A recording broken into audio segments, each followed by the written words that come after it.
saya akan mempresentasikan tentang analisis preferensi mahasiswa UTM dalam pemilihan membeli seblak menggunakan analisis conjoint. Untuk yang pertama yaitu tentang latar belakang, di mana dalam latar belakang di sini pemilihan seblak sebagai objek mini riset analisis conjoint dapat berasal dari peningkatan popularitas seblak sebagai makanan cepat saji di kalangan mahasiswa. Seblak yang merupakan makanan khas Indonesia memiliki berbagai atribut dan level, termasuk penyajian, tingkat kepedasan, harga, dan kemasan. Nah, dalam mengembangkan bisnis atau menyediakan seblak di lingkungan kampus, untuk pemahaman mendalam tentang preferensi mahasiswa terhadap berbagai atribut seblak menjadi krusial. Oleh karena itu, analisis conjoint dapat digunakan sebagai metode untuk mengidentifikasi faktor-faktor yang mempengaruhi preferensi mahasiswa terhadap seblak. Untuk selanjutnya yaitu tentang rumusan masalah. Yang pertama yaitu bagaimana mahasiswa menilai dan memberikan preferensi terhadap atribut-atribut tertentu dari seblak tersebut. Yang kedua, apa saja atribut-atribut yang paling mempengaruhi keputusan mahasiswa dalam memilih seblak. Yang ketiga, bagaimana kombinasi atribut-atribut tersebut mempengaruhi preferensi mahasiswa terhadap seblak. Untuk tujuan sendiri, yang pertama, memahami preferensi mahasiswa terhadap seblak, termasuk atribut-atribut apa yang dianggap penting oleh mereka. Yang kedua, mengidentifikasi atribut-atribut seblak yang paling mempengaruhi keputusan mahasiswa dalam memilih seblak. Yang ketiga, menyelidiki kombinasi atribut yang paling disukai oleh mahasiswa dan sejauh mana kombinasi tersebut mempengaruhi preferensi mereka.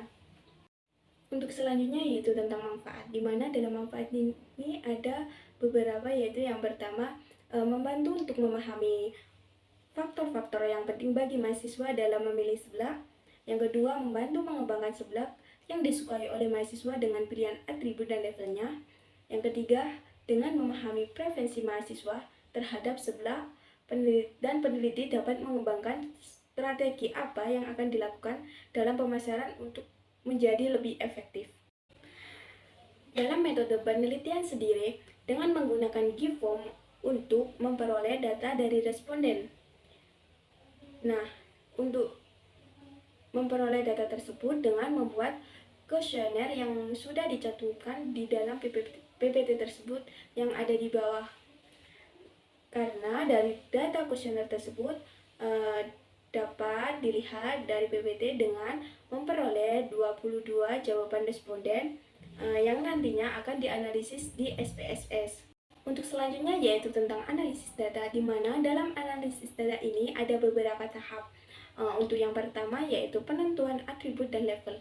Nah, dalam analisis ini sering digunakan dalam riset pemasaran untuk membantu usaha dalam memahami preferensi konsumen dan mengembangkan produk atau jasa yang lebih disukai oleh konsumen dengan atribut dan level yang sudah ditentukan, seperti tabel atribut dan level yang dicantumkan di PPT.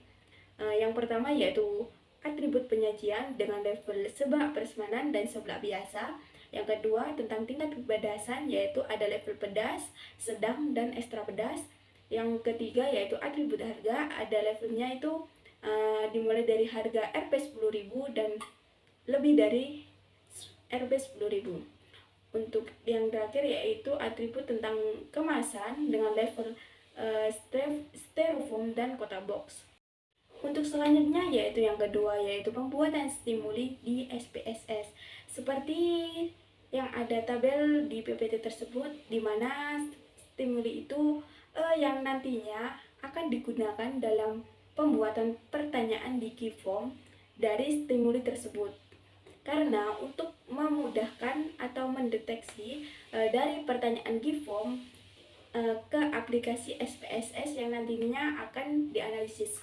Yang ketiga yaitu tentang pengumpulan data, di mana dalam pengumpulan data ini yang dicantumkan yang nantinya akan dicantumkan di GIVOM pertanyaan kuesioner tersebut dengan menggunakan skala Likert dalam jawaban pertanyaannya, yaitu dengan ketentuan yang pertama sangat tidak setuju, yang kedua tidak setuju, yang ketiga netral, keempat setuju, dan kelima sangat tidak setuju. Nah, di mana dalam Giveform tersebut untuk mengetahui preferensi dari responden tersebut apakah setuju atau tidak setuju atau netral. Yang keempat yaitu data responden yang akan dimasukkan ke SPSS, di mana dari data tersebut dapat dilihat dari tabel PPT atau jawaban dari responden yang sudah mengisi Giveform tersebut untuk yang nantinya akan dianalisis. Untuk yang kelima yaitu pembuatan sintak pada SPSS, seperti yang sudah dicantumkan di PPT. Nah, di mana dalam pembuatan sintak tersebut dengan menggunakan kode atau rumus yang sudah ditentukan dalam SPSS tersebut untuk menganalisis conjoin. Untuk selanjutnya yaitu tentang hasil, di mana hasil ini yang diperoleh dari hasil sintak yang memasukkan kode atau rumus yang sudah ditentukan, yang dimana dalam hasil ini ada beberapa overall statistik yaitu dari utilities, importance values, dan correlation. Untuk yang pertama yaitu utility. Nah, di mana dalam tabel tersebut pada atribut penyajian dengan level sebelah prasmanan dan sebelah biasa yang memiliki utility estimate dengan sebesar min 0,45 dan 0,045. Nah, dapat dilihat dari level tersebut, nah yang tertinggi utility-nya itu terletak pada sebelah biasa.